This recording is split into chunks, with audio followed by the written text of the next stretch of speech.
Hey everyone, Terry Hansen, Good Dog Coaching and Pet Care, here with another episode of Training Tip Tuesdays. Good Dog Coaching and Pet Care is a dog training and pet sitting company located in Gwinnett County, Georgia. We've been in business going on 10 years. We're in our 9th year now, and we've been Best of Gwinnett since 2011. We're very proud of that, voted on by our wonderful clients.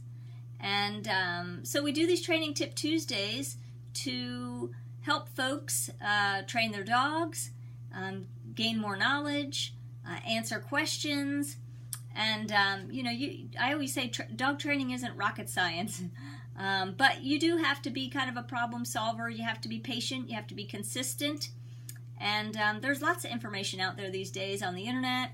And, you can hire a professional trainer, of course, if you need help. And sometimes, lots of times, people do need help. But, people can also do it on their own as well. So, always like to help folks and educate as much as possible. And that way, we can help keep dogs in households. Oftentimes, dogs are given up because, the owner's just kind of at their wit's end. They don't know that there's help for the issues that they're having. Or they think that they can't do it. So we're here to help. And by the way, you can post your questions in the comment section, or you can email us at info@gooddogcoaching.com. That's info@gooddogcoaching.com. Or you can, like I said, you can post your questions in the comment section. So anyway, today I wanted to talk about a topic that is misunderstood a lot of the time. Dogs and being fearful, puppies being fearful, and kind of how to handle that. When a litter of puppies is born, just like people, each dog has its own personality. Some are more outgoing than others. Some might be more shy, nervous, anxious. And I always say that it's not as important, what their temperament is from the onset as much as it is do you know what to do with that? If the dog is a little more nervous, a little more shy, do you know what to do to create or boost confidence in that dog? If the dog is, super high energy, do you know how to create calm in that dog? So, because that can really make a big difference. And, what I want to talk about today is dogs that are nervous or fearful, whether it be about other dogs or people or objects or things in their environment. When a puppies go through a couple different fear stages, and they, all of a sudden start noticing things around them, and how you introduce them, and how you deal with, when they are afraid of something, what you do, how do you respond to that, so that you have a positive outcome is really important. So today I actually had a phone call from another trainer, and she has a client that she's been working with, and with a 1-year-old German Shepherd, and this dog is extremely fearful, just in general, it sounds like. So basically, when they try and interact with it just, with anybody other than, it sounds like the owner, even other people in the household, it just, what we call pancakes, it just flattens out and lays down and is unresponsive. So they've tried treats and high value food rewards and all of that, and nothing seems to be working.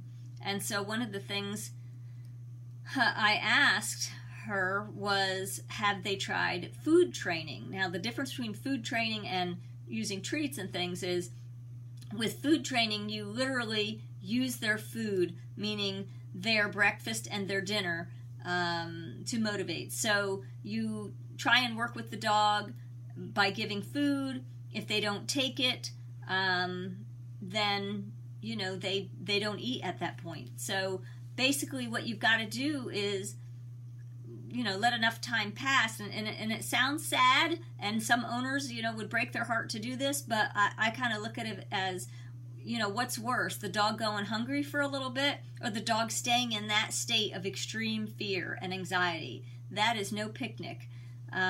So, the doing without food is very short term. Usually it might be a day or so, and the dog finally starts to get hungry, and they finally start to realize if they want to eat, they've got to interact with you to gain that food. So, it's no dog will starve itself.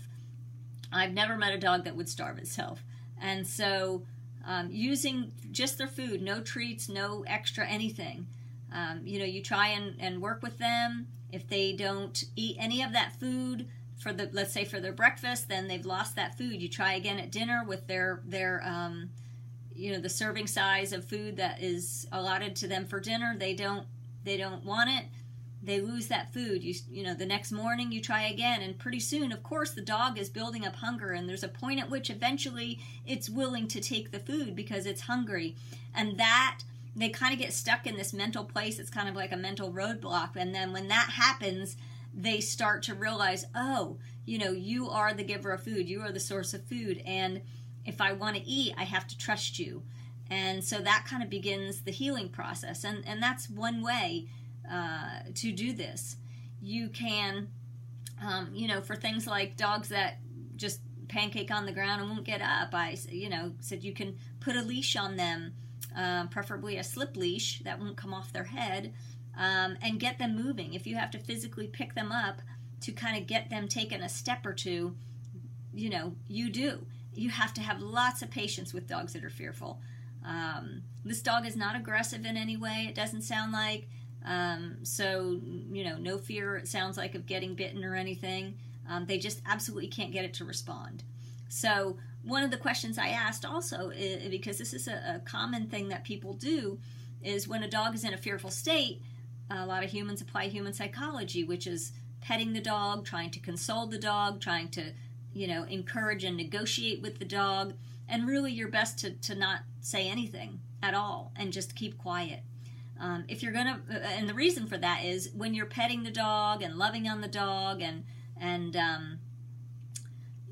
talking to it in a soothing type of voice, what the dog hears is a praising tone. You're petting it, you're praising it, and it takes that as you like the state of mind that it's in at that time, which is a fearful state of mind, which of course you don't, but if you don't realize that's what's happening, you're reinforcing the very state of mind and behavior that you're trying to fix.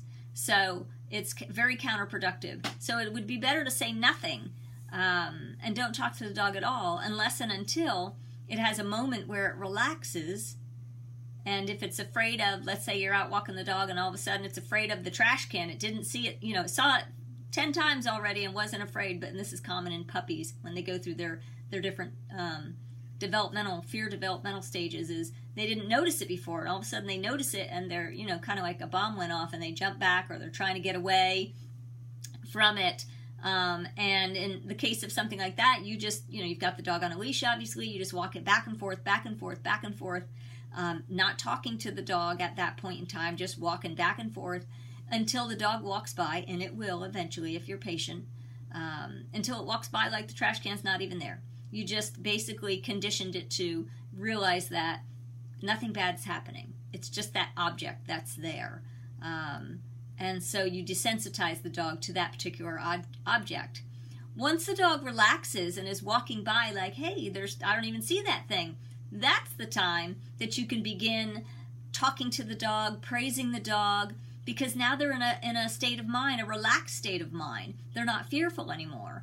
So, and you would just repeat that process with anything that they might become fearful of. So, again, very common in puppies. They go through two different fear stages while they're growing up. So this particular dog happens to be about a year old. I believe it's a female, which doesn't really make a difference here or there. But, my heart breaks for the dog and the owner. Fear is one of the things that can take the longest to mitigate in a dog, and also can oftentimes turn into aggression, because when the dog is fearful of certain things over time, if you don't advocate for your dog and teach it, there's nothing to be afraid of, they start taking it upon themselves to try and scare off what's scaring them, and that usually takes the form of lunging and barking and growling and all that kind of thing. And again, very confusing to the owner because it kind of comes seemingly out of nowhere. But anyway, and and if you can't do it on your own and you need help, then seek help. There's lots of ways to get help. You can reach out to your local trainers in your area. You can go online. There's tons of information online, and it's out there. So never give up on a dog. There's always ways that you can get help. But again, this particular situation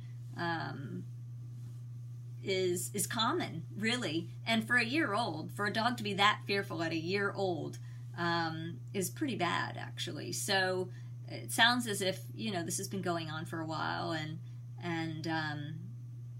when you're giving a dog affection and things when they're in that state of mind, you're just reaffirming to them that it's good to be scared. So that would be, if you take nothing else away from this, take that. Don't pet them and love on them and talk to them in a soothing voice when they're in a fearful state of mind, because you're just reinforcing that behavior. Wait until the dog recovers, meaning they relax, their body looks more relaxed.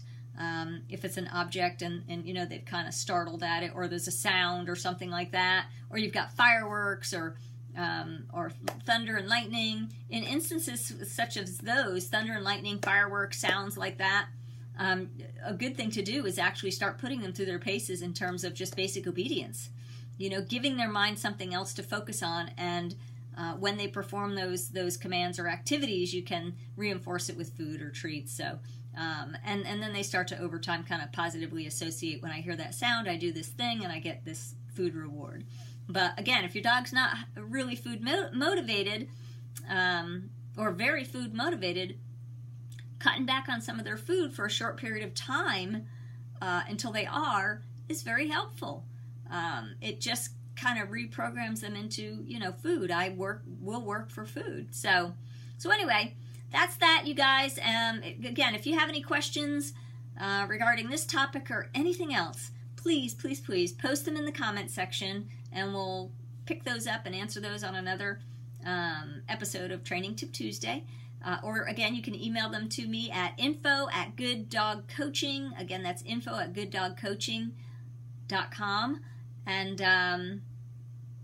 let me know how I can help you out. So look forward to seeing you next time. Take care. Bye-bye.